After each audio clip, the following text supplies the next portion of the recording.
Hey everybody, this is Todd with Industrial Comfort. In a previous video, I showed you how to make these spline box joints. In today's video, I'm going to show you how to make these spline X or cross joints. Now they're easy to make, they just require a lot of steps. Now the cool thing is, if you don't want to go through the entire process, you can stop halfway and you'll get these really cool diagonal joints. So let me show you how I did it. In order to make the sort of joints that I'm showing you today, you're going to need a jig like this. Now, I made this in an earlier video, and I'll put a link in the description showing you how to make this. It takes about 5 minutes. Now, the next thing you're going to need is a miter bar that we can orient to 45 degrees, and I'm just going to set the bar right now. And we're also going to want to use a block of wood, and we're going to run this through the blade and use it as a template to identify the height of the blade for the next cut after we go ahead and make the first one, and I'll get to that a little bit later. And the other thing you're going to want to do is take your workpiece, put it in the jig, and make sure that the blade height is adjusted accordingly. Now, the higher the blade, the larger the spline or the X that you're going to get when we finish this work. So I've got, it looks like about 1/4 of an inch through the workpiece here. So the next thing that I'm going to do is make a pass through this template without the workpiece. Now, as you can see here, when you start using a template like this, it gets kind of chewed up. And so what I'm going to want to do is run this through an area right here that hasn't been hit yet. Because we're going to have to reuse this area a couple of times as we make the X. So, first thing I'm going to do is orient an area where I am going to make the cut. I'm going to clamp this to the miter bar.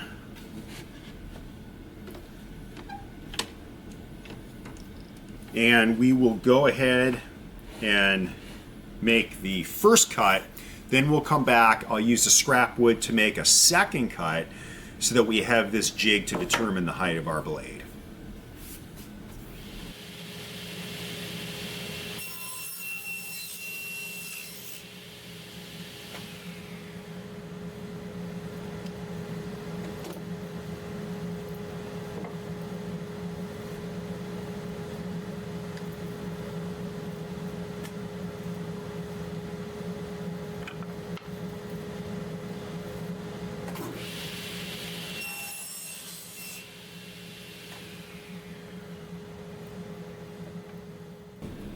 Okay, with the cut now made, as you can see from the underside, I'm going to take the workpiece and I've made marks here in the corner for where I want our X's to be.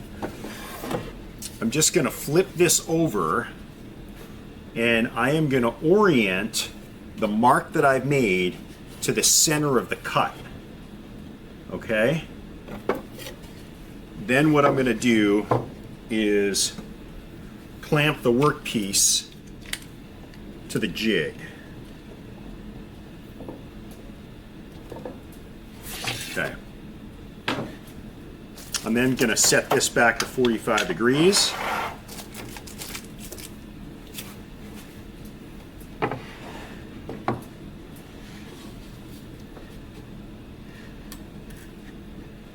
I'm going to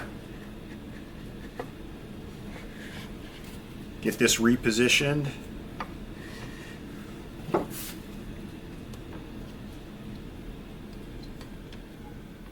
Clamp this back in place,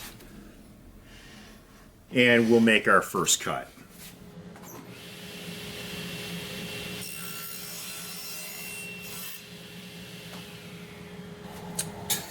With the first cut now done, unfortunately, I've got to disassemble everything to line up the second location, but we'll flip this over. We'll find the center point and we'll clamp.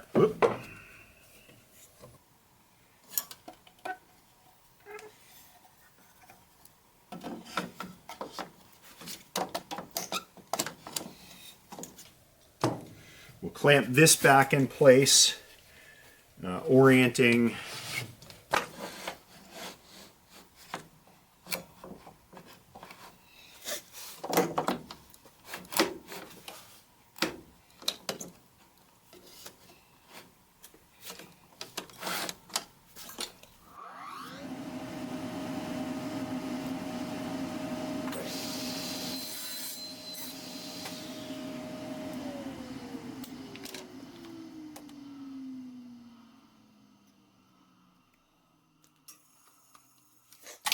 and here we have the start of the X's that we're going to create for this joint.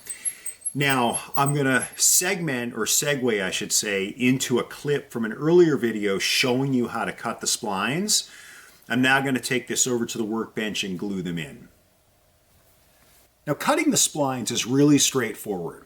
What I'm going to do is take this block of purple heartwood, which I'm using for my X's, and I am going to line it up so that it's a little bit over the edge of the blade. I'm going to run it through in what I'm calling a sacrificial cut. That way I'll know that the edge of the wood exactly meets the edge of the inside of this blade. So in order to get the appropriate thickness for the spline, I need it to match the kerf of the blade, or the width of the blade. So what I'm going to do is take the kerf, which is 1/8 of an inch, and I'm going to double it. That way I can account for the material that's going to be removed by the blade itself. So that's 1/4 of an inch after we make the sacrificial cut.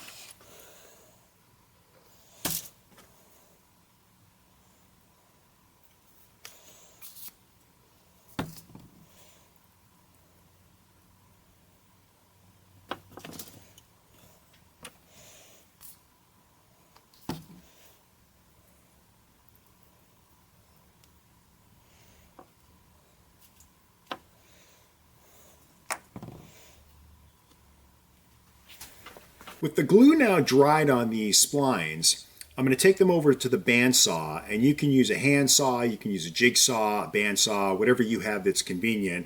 I'm going to knock off the majority of this wood and then take the remainder of it down with my random orbital sander.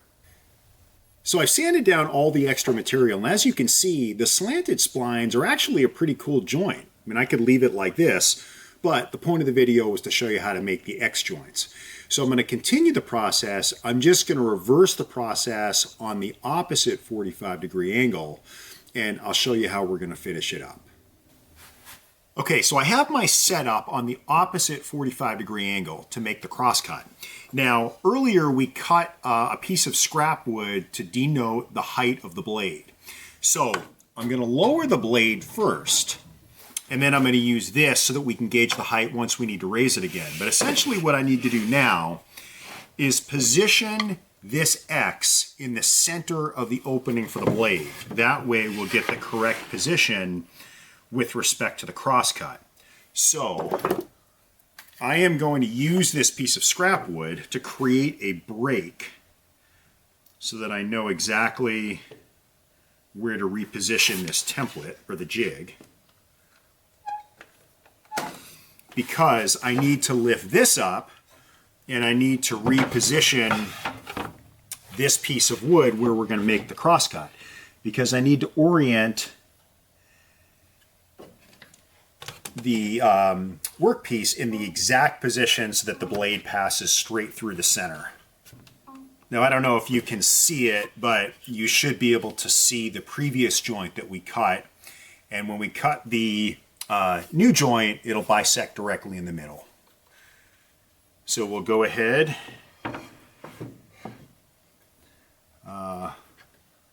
move that out of the way. Okay, I forgot one critical step. We need to remove this template, and we need to reset the height of the blade so that it matches the previous cut.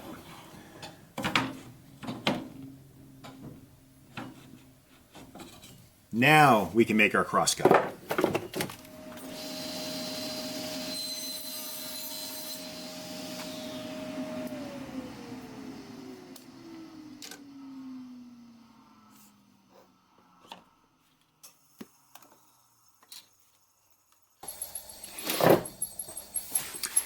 Now it's a bit tedious, but unfortunately we have to do the process all over again to identify exactly where to place our workpiece over the X.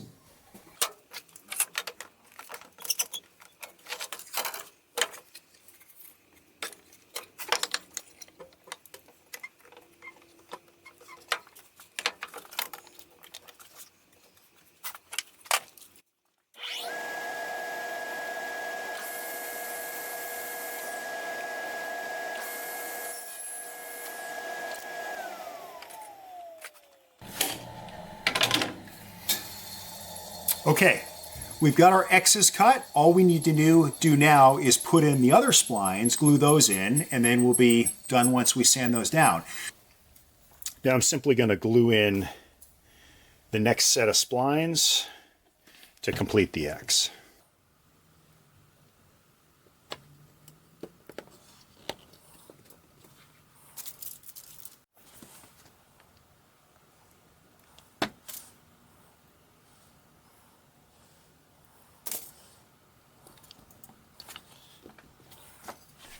With the glue dried, I'm now going to take off the extra material, we'll sand it down, and we'll be done.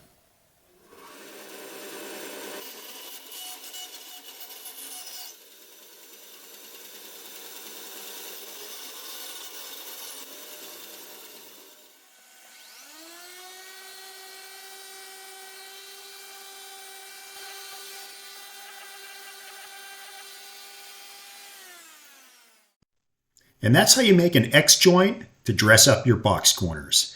If you found this video helpful, please give me a thumbs up and subscribe. Thanks for watching.